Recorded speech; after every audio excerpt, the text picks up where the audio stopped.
La independencia del Perú es consecuencia de todo un proceso, ¿no?, que es previo. Tal vez el hito más importante podamos detectarlo, ubicarlo a finales del siglo XVIII, con la revolución o la rebelión de Túpac Amaru II en el sur del país. Esta es una revolución que aglutina fundamentalmente indígenas, pero a los que no son indiferentes, los criollos y un cierto sector del clero de nuestro país, ¿no? Es una rebelión que se instaura, que surge con el propósito de denunciar los abusos que se hacían con los indios del Perú, con los indígenas, con lo que hoy día son los pueblos originarios, y que termina lamentablemente con la muerte trágica de toda la familia de Túpac Amaru II. Después acontecieron una serie de conspiraciones, de rebeliones a menor escala, pero la principal me parece que es la de Túpac Amaru II. Un pequeño dato importante me parece para comprender, porque después lo vamos a ver más adelante, es que esta rebelión no es una rebelión que busca independizar a lo que era entonces el virreinato del Perú de la monarquía española, sino que curiosamente se hace en nombre del monarca, en nombre del rey español, ¿no? Túpac Amaru II se consiguió un decreto del rey, falso por supuesto, donde lo autorizaba a él a luchar precisamente en pro de los derechos de los indígenas de nuestro país. Después, tal vez otro hecho importante que va a sumar en este proceso que va a desencadenar la independencia del Perú, tal vez lo sea estos acontecimientos que surgen en la monarquía española y que tienen enormes repercusiones en el territorio peruano, ¿no? A mediados de 1808, Fernando VII cede el trono ante Napoleón, y Napoleón nombra a su hermano José como emperador de España o como rey de España y de las Indias, lo que nos comprendía a nosotros, y al mismo tiempo convoca a un congreso donde teóricamente los territorios de acá, de este continente, deberían nombrar sus representantes. Este hecho desencadena en España, en la monarquía española, un efecto reflejo, porque se van designando, convocando o autoconvocándose juntas locales de gobierno, una de las cuales, o tal vez la más importante, es la Junta Suprema Gubernativa que se crea en España,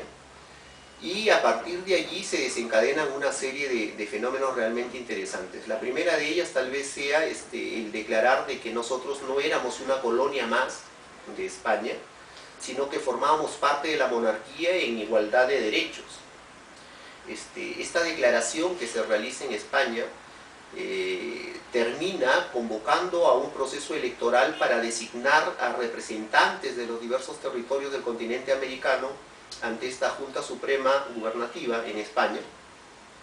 que es lo que desencadena en la realización de un primer proceso electoral en el territorio del Virreinato del Perú, ¿no? Si mal no recuerdo, este proceso electoral comprendió a 18 ayuntamientos a lo largo de todo el territorio nacional, comprendiendo entre ellos a Guayaquil, que desde 1802-1803 formaba parte del territorio peruano,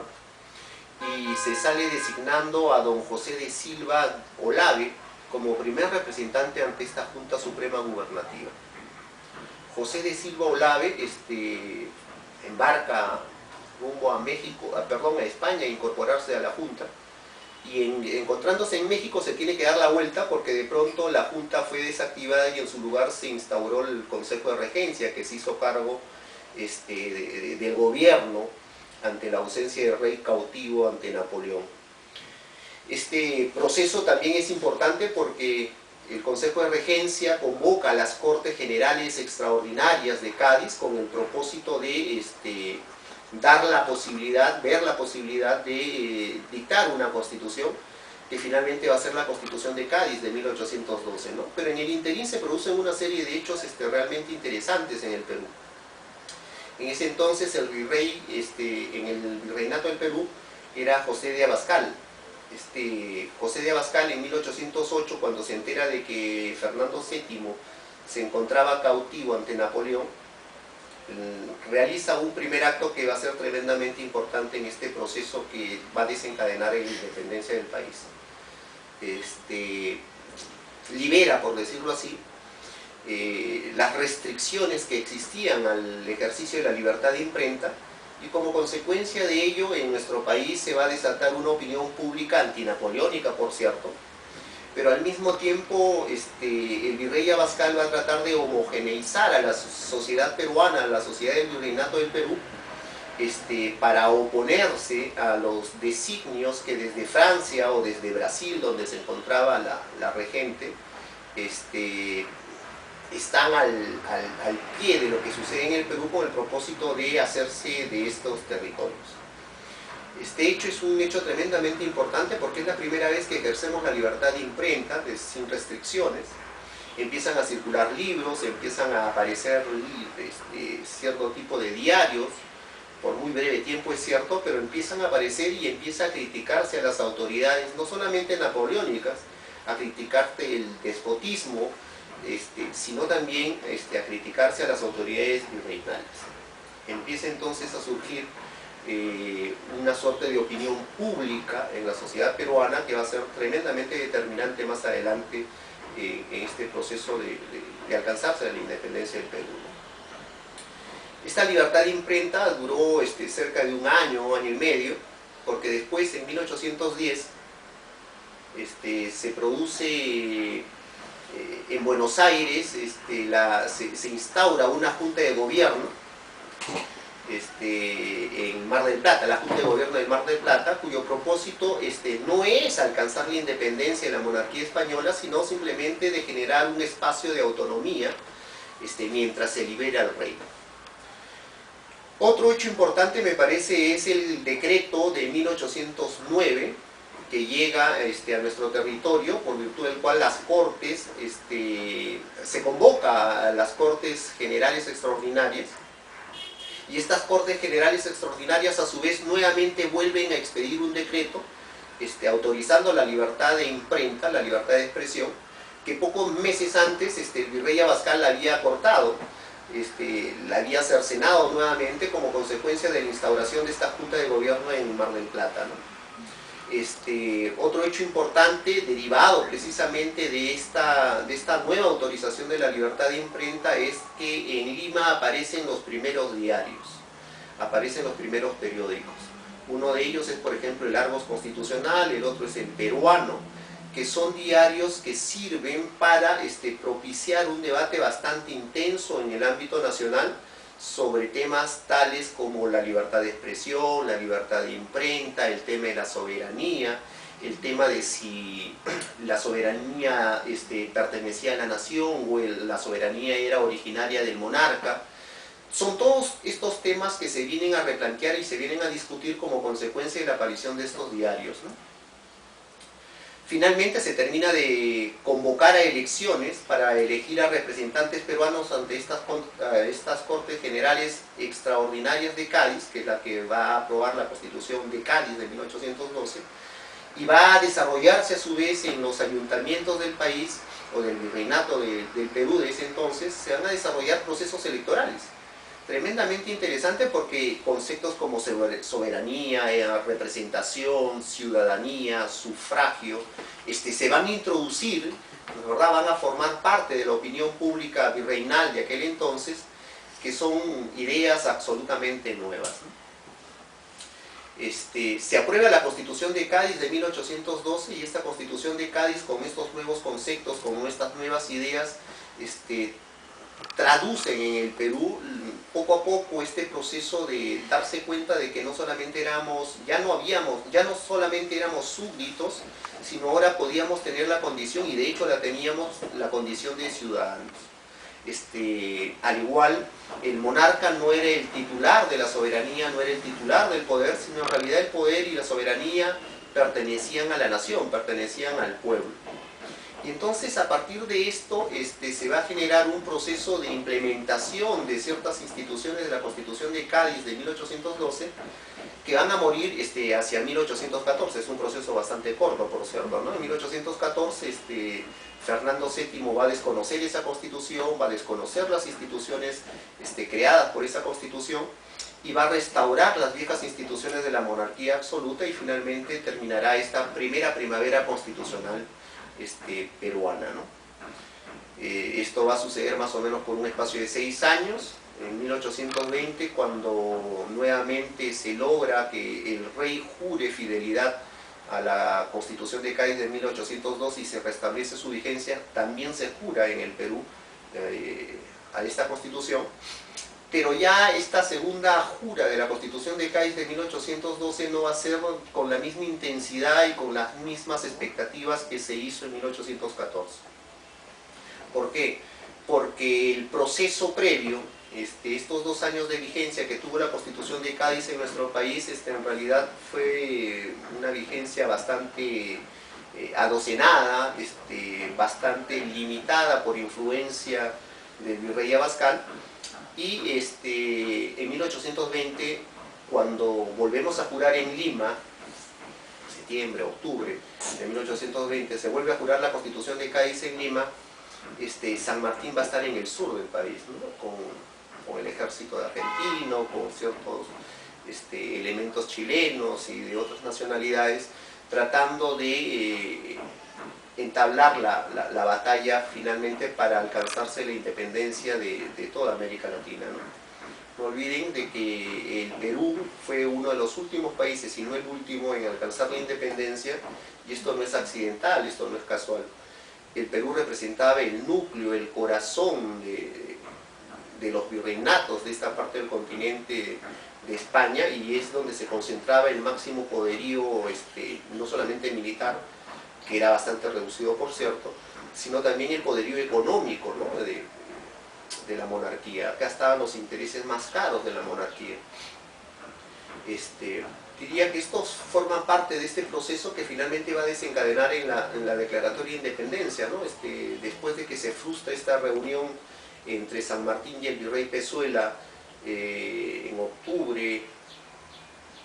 el último día de septiembre y el primer día de octubre de 1820, con el propósito de alcanzar una solución a la cuestión peruana,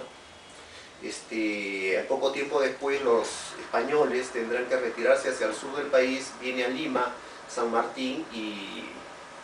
un poco más al norte declara la independencia el 28 de julio, ¿no? Fue así más o menos este proceso bastante complicado de alcanzarse la independencia, cómo finalmente se dio, ¿no? No es un proceso lineal, no es un proceso pacífico. De hecho, la Constitución de Cádiz, si bien nosotros se declaró oficialmente la independencia del Perú, esto no significó que la Constitución de Cádiz no siguiera rigiendo en determinadas zonas del territorio nacional. De hecho, en el sur, en Arequipa, en el Cusco, se volvió a jurar la Constitución de Cádiz, y hasta 1824, en realidad, vieron ciertas partes del territorio nacional que todavía estaban bajo su influencia y bajo la influencia de autoridades españolas, ¿no? En realidad la independencia del país es una independencia formal, el 28 de julio es simplemente una fecha solemne, pero que no significa ni representa el que todo el territorio peruano estuviese desvinculado y sin presencia de españoles, ¿no?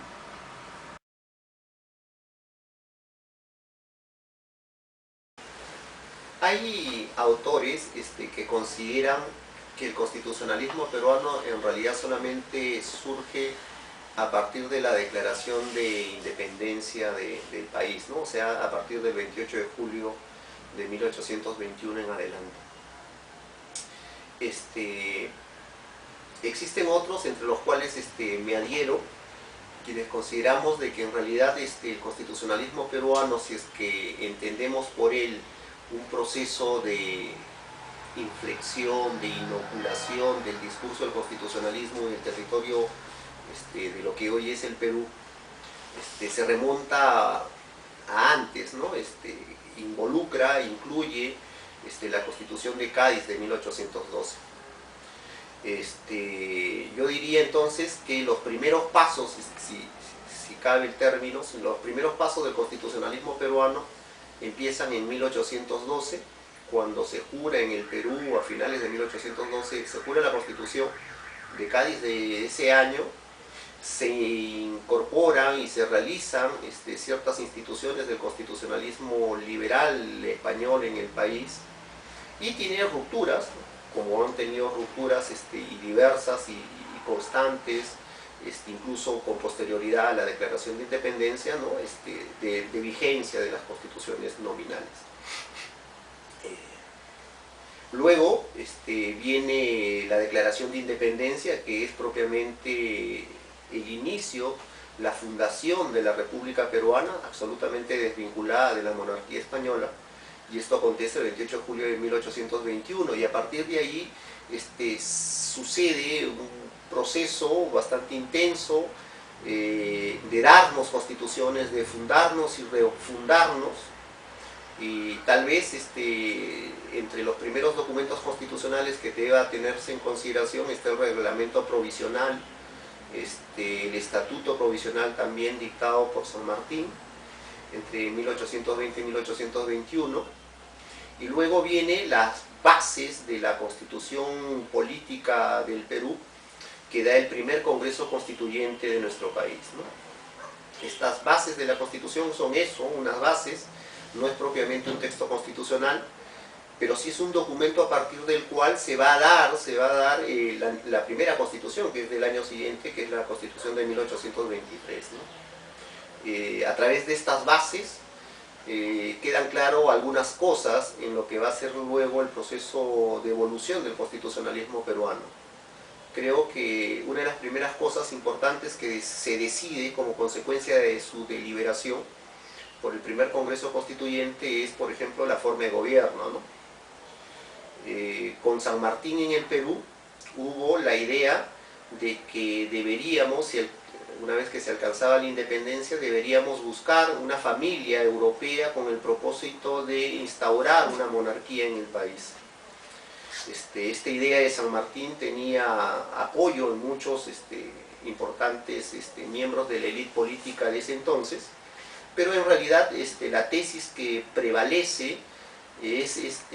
formarnos como una república autónoma, y eso es lo que finalmente se va a establecer en la Constitución de 1823, ¿no? Donde se dice de que el gobierno, o la forma de gobierno que asumimos, es la forma republicana de gobierno, que el gobierno no descansa en una familia, que no puede ser dueño una persona del mismo, sino que quien lo hace en representación de la nación peruana, ¿no? Surge así la primera Constitución, luego viene la Constitución de 1826, la Constitución de 1823, que es la primera, es una Constitución que virtualmente no tiene ninguna vigencia cuando se termine de dar, porque no bien se da, ya está en territorio nacional Bolívar, y el Congreso le confiere el poder dictatorial al Libertador, ¿no? Bolívar instaura una dictadura comisaria, que es una institución vieja que existía en el derecho romano, por virtud del cual se otorgan los plenos poderes a un funcionario con el propósito de desaparecer todos los inconvenientes que existían en aquel entonces, inconvenientes que son obviamente de carácter militar básicamente, porque no se olviden que todavía los realistas, los españoles, se encontraban en el territorio peruano y no se había librado la gran batalla que finalmente va a darse 2 años después o 1 año después, que es la batalla de Ayacucho, ¿no? Bueno, pero antes, incluso durante las bases de la Constitución de 1822, se crea la primera Junta Gubernativa, la Junta Central de Gobierno en el caso peruano, confiriéndose los poderes del Poder Ejecutivo a 3 funcionarios, a 3 personas electas entre los miembros del Congreso. Poco tiempo después, esta Junta Gubernativa, que como comprenderán presidir o capitanear la lucha militar para liberarnos finalmente del yugo español, y que esto esté encabezado por 3 personas, no podía llegar a buen puerto. Entonces los generales de aquella época le piden al Congreso que designen finalmente un presidente de la República, que es lo que se hace. y se designa a don José de la Riva Agüero, que es el primer presidente de la República, ¿no? Don José de la Riva Agüero cede su poder a esta suprema autoridad militar que encabeza una vez que está en el Perú Bolívar, y Bolívar lo que hace es emprender la lucha por finalmente la independencia del Perú, lo que se hace en 1824. En el interín, Bolívar, ya hacia 1826, hace que los colegios electorales del Perú ratifiquen el proyecto de constitución que unos meses antes hizo aprobar en Bolivia, ¿no? Que es la famosa constitución vitalicia. Esta constitución vitalicia es una constitución muy singular, aspiraba a institucionalizar un presidente, como su propio nombre lo dice, de carácter vitalicio, instaurar un vicepresidente elegido por el presidente vitalicio y establece un congreso, vamos a decirlo así, tricameral, ¿no? Entre los cuales se encontraba una Cámara de los Censores, que es una vieja institución que existía en el derecho premoderno, ¿no? La Constitución del 26 tuvo poca vigencia, es una constitución efímera, 6 semanas apenas estuvo en vigencia, porque una vez que Bolívar tuvo que salir del territorio nacional, los liberales, opositores a Bolívar, lo que hacen es restablecer la vigencia de la Constitución del 23, y poco tiempo después, en 1828, se inicia el proceso constitucional propiamente dicho ya, que desencadena o termina con la aprobación de la Constitución de 1828. La Constitución de 1828 es tal vez la constitución más importante en estos primeros años de la vida republicana del país, al extremo de que de ella ha dicho tal vez el constitucionalista más importante de principios del siglo XX, don Manuel Vicente Villarán, que era la madre de todas nuestras constituciones. Las demás no han sido sino calcos, copias o enmiendas realizadas a la Constitución del 28, ¿no? Es sin duda alguna la constitución más importante del siglo XIX, porque ella establece las bases propiamente dicho de lo que después será el proceso constitucional ulterior.